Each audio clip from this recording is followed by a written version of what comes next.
قاتل کو جگائے. میں پورے مجمع کی توجہ چاہتے ہوئے فکر عرض کرنا چاہتا ہوں.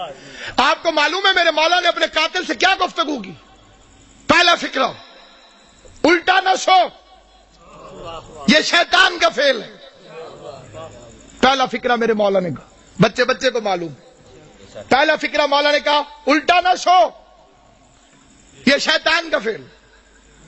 دوسرا فکرہ اٹھ نماز پڑھ. یہ دو فکرے سمجھ میں آ جائے علی سمجھ میں آ جائے گا. الٹا نہ سو یہ نہی عن المنکر ہے، اٹھ نماز پڑھ یہ امر بالمعروف ہے. علی اپنے قاتل کو بھی نماز کی تلقین کرتا. علی اپنے قاتل کو بھی نماز کی تبلیغ کرتا. اور اس مجمع میں کون ہے جس کا یہ عقیدہ ہو کہ مولا علی کو پتہ نہیں تھا کہ مسجد میں میرا قاتل ہے؟ تو اب علی سے کہہ دو کہ مسجد میں نہ جائیں. مولا جب آپ کو پتہ ہے. علی اس دن بھی مسجد میں گیا جب علی کو معلوم تھا کہ مسجد میں میرا قاتل. وہ مسجدوں کی رونق، وہ مسجدوں کی زینت، وہ عبادت کی زینت، عبادت نہ کرتا تو دنیا اسے واقعاً خدا کہتی. پھر کوئی دلیل کام نہیں آنی تھی، ساری دنیا کہتی کہ اللہ. اس نے اپنے سجدے سے تصور کو ہی مٹا کے رکھ دیا کہ کوئی ہے جسے میں جھکتا ہوں. علی ہو کہ جس کے سامنے جھکے. علی کا مطلب ہے بلند. اور کسی نے پوچھا یا علی سجدے کا مفہوم کیا ہے؟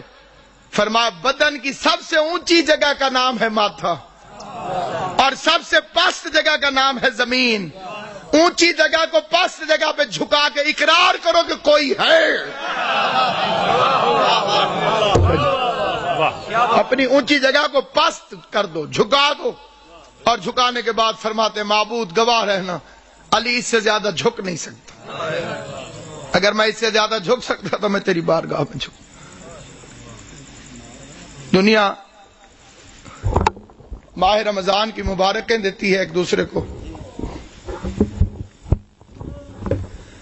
مبارک دیتے وقت سوچ لیا کر یہ وہی مہینہ ہے جس میں علی کے بچے یتیم ہوئے.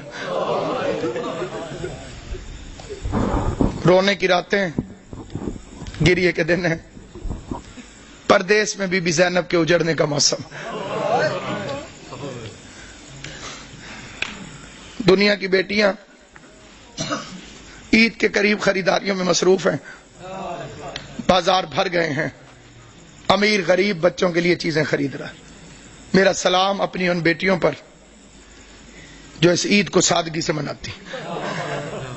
ہمارے گھروں میں، آل محمد کے چاہنے والوں کے گھروں میں اس عید کو سادگی سے منانے کا رواج ہے. اس عید کو کیا مسلمانوں کی گن کے 2 عیدیں ہیں. سیدوں کی دونوں عیدیں کوفہ کھا گئے.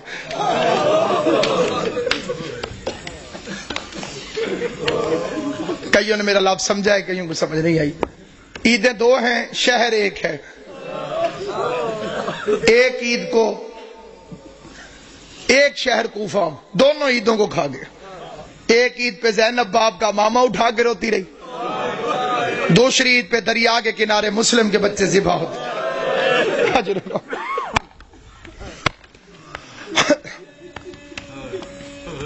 امام حسین کا پاک خالق آپ کو کوئی غم نہ دے سوائے غم حسین کے. رمضان اسی کا قبول ہے جس نے علی کے بچوں کو پرسا دی. عبادتیں اسی کی قبول ہیں جس نے علی کے یتیموں کو پرسا دیا. کوشش کرنا ان 3 دنوں کو محرم کی طرح گزارا کرو. محرم کی طرح. اور ایک گزارش میں خاص طور پہ کیا کرتا ہوں، کوشش کیا کرو عید والے دن کالے کپڑے پہنا کرو. اور کوئی میری بات کو دل سے مانے یا نہ مانے، سادات عظام کے آگے میری ہاتھ جوڑ کے منت ہے، ہو سکے عید والے دن کالے کپڑے پہنے. آج کل کسی کے گھر میں 100 سال کا بڈھا بھی مر جائے نا، عید والے دن تو عید مبارک ہے وہ قبول نہیں کرے گا. وہ کہتا ہے جی ہمارے گھر فوتگی ہو گئی ہے، ہم نے عید نہیں منائی. علی کی شہادت سے بڑا تیرا نقصان کون سا؟ اور میں نے جو فکرے کہیں پوری ذمہ داری سے کہیں، یہ آل محمد کی سنت ہے. یہ نہ کہا کرو کہ عید نہیں، عید ہے، مناؤ ایسے جیسے سیدوں نے منائی. راوی کہتے ہیں میں مدینے میں گیا، میں نے قبر نبی کو بوسہ دیا. قبر نبی کو بوسہ دینے کے بعد میرے دل میں خیال آیا میں اپنے چھٹے امام کو جا کے مبارک دوں. کہتے میں امام کے دروازے پر آیا, میں نے دستک دی, علی کی شہادت ہے, عباس کا علم میرے سر پہ, قسم کھا کے روایت پڑھتا ہوں. امام گھر سے باہر نکلے, بطول کے لال نے کالے کپڑے پہنے ہوئے تھے. راوی دیکھ کے کہتے ہیں مولا لوگ کیا کہیں گے, عید والے دن بھی کالے کپڑے. داڑھی آنسوں سے بھیگ گئی, رو کے فرمایا ان مسلمانوں نے ہمیں کون سی عید منانے دی. اللہ تیری ہائے قبول کرے. حسین کی ماں کو انہوں نے ہمیں کون سی عید منانے دی. عیدیں سوگوار ہو گئی آل محمد کی, جن کے صدقے میں عید عید تھی ان ظالموں نے ان گھروں کو لوٹ لیا.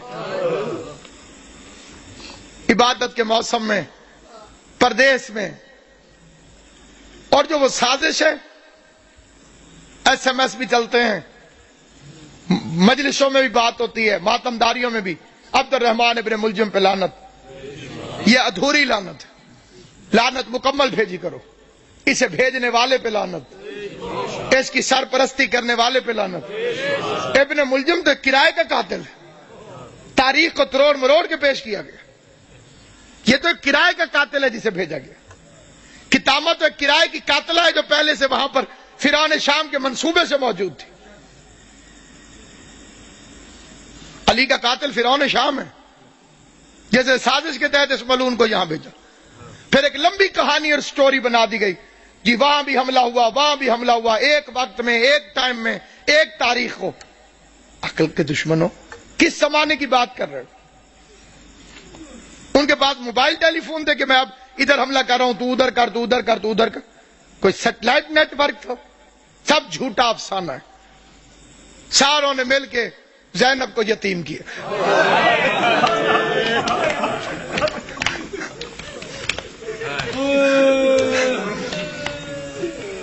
شریف امام. تو بعد میں پتا چلا, ایک گھر سے رونے کی آواز آئی. حسن حسین اس گھر کے اندر چلے گئے علی کی شہادت کے بعد. دیکھا ایک اندھا بیٹھا ہوا ہے, نہ ہاتھ ہے نہ پاؤں. حسن پوچھتے ہیں بھوک لگی ہے, کہتے لگی ہے لیکن رویا اس لیے نہیں. حسین پوچھتے ہیں پیاس لگی ہے, کہتے بہت لگی ہے لیکن رویا اس لیے نہیں. حسن حسین پوچھتے ہیں پھر رونے کی وجہ, کہتے اللہ کرے وہ خیریت سے ہو.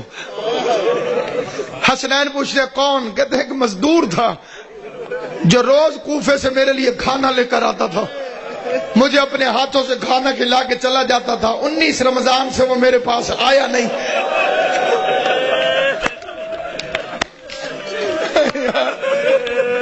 ہائے یا علی,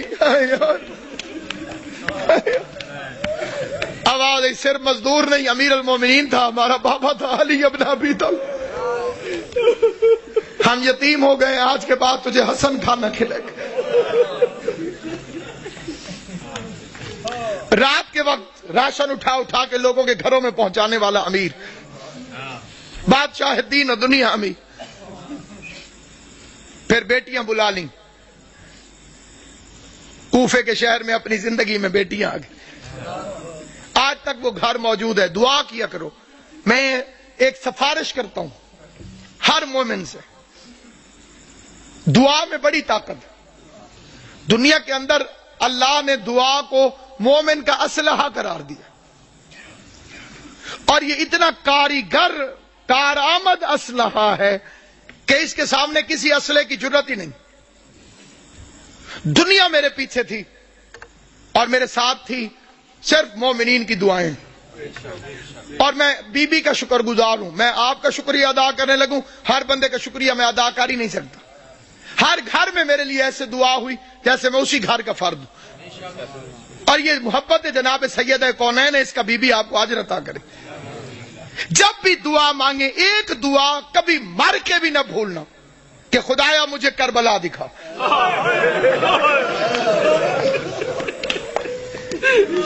خدایا مجھے حسین کی قبر میں آپ کے لیے کہتا ہوں, آپ میرے لیے آمین کہہ دے. خدایا قبر حسین کی زیارت, خدایا غریب زہرا کی قبر میں. جو کربلا گئے ہو وہ کوفہ بھی گئے ہوگے, جو کوفہ گئے ہو تم نے وہ گھر دیکھا ہوگا جو علی علیہ السلام کا گھر تھا. حسن حسین کا کمرہ، ابی الفضل عباس کا کمرہ، زینب و کلثوم کے قرآن پڑھنے کا کمرہ، چھوٹا سا گھر ہے، چھوٹا سا گھر، وہ آج تک موجود ہے وہاں پر۔ علی کی سیرت، علی کا کردار، علی کا طرز زندگی، دارین قربان یا علی۔ عثمان ابن حنیف میرے مولا کا صحابی ہے، وہ کہتا ہے میں نے 3 دن مزدوری کی، مزدوری کرنے کے بعد میں نے تھوڑا سا حلوہ بنایا، پیسے بھی تھوڑے تھے، حلوہ بھی تھوڑا سا بنا، اسے کوئی ایک آدمی چکھ سکتا تھا، بس اتنا تھا۔ کہتا میرا ارادہ ہوا میں کھاؤں، پھر میں نے ہاتھ چھوڑ دیا، میں نے کہا میں اپنے مولا کو پیش کرتا ہوں، علی علیہ السلام کو کھلا۔ وہ کہتا میں مولا کے دروازے پر گیا، میں نے دستک دی، علی مصلی سے اٹھ کے باہر آئے، میں نے کہا مولا یہ حلوہ قبول کرے۔ علی نے لے کے واپس کیا، فرمایا ابن حنیف اللہ تجھے اجر دے، یہ حلوہ واپس لے جا، تیرے امام نے اپنی زبان کو لذت والی غذاؤں کے ذائقے سے آشنا نہیں کیا۔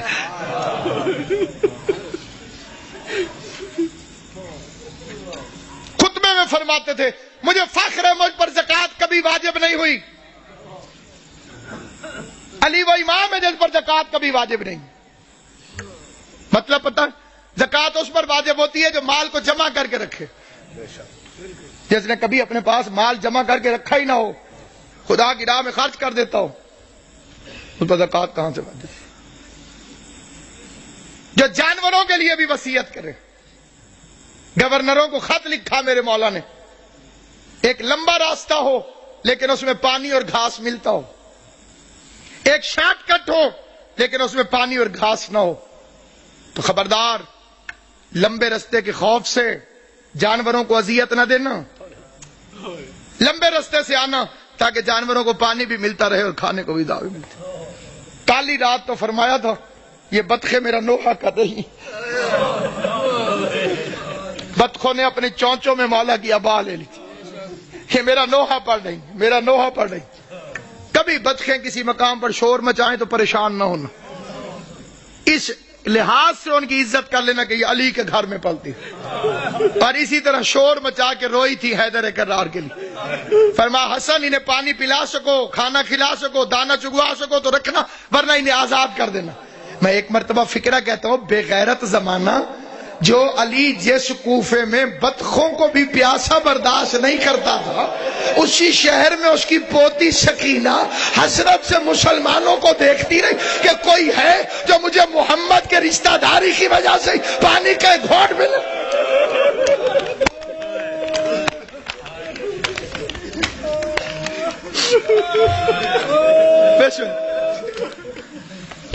ابھی تو امیر کی بیٹی ہے علی کی بیٹی،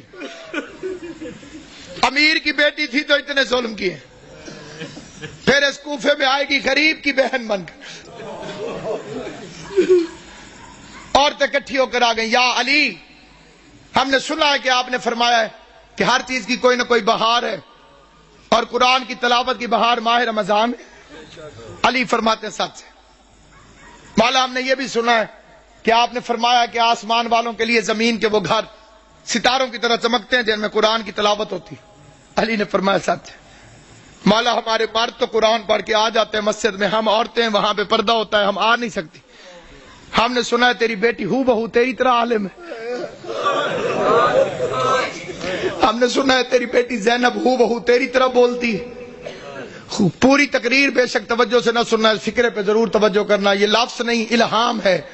میں نے 2 ہستیوں کو علی کی طرح بولتے دیکھا ہے، عرش پہ کبھی اللہ بولے تو علی کی طرح بولتا ہے، فرش پہ کبھی زینب بولے تو علی کی طرح۔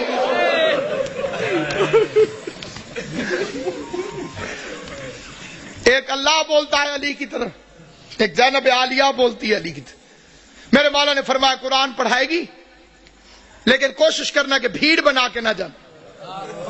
ہائے ہائے میری بچی بھیڑ سے گھبراتی، پڑھنے لگی عورتیں قرآن، پڑھانے لگی زینب عالیہ، درس علی کے لہجے میں قرآن پڑھاتی رہی، علی کے علم سے قرآن پڑھاتی رہی۔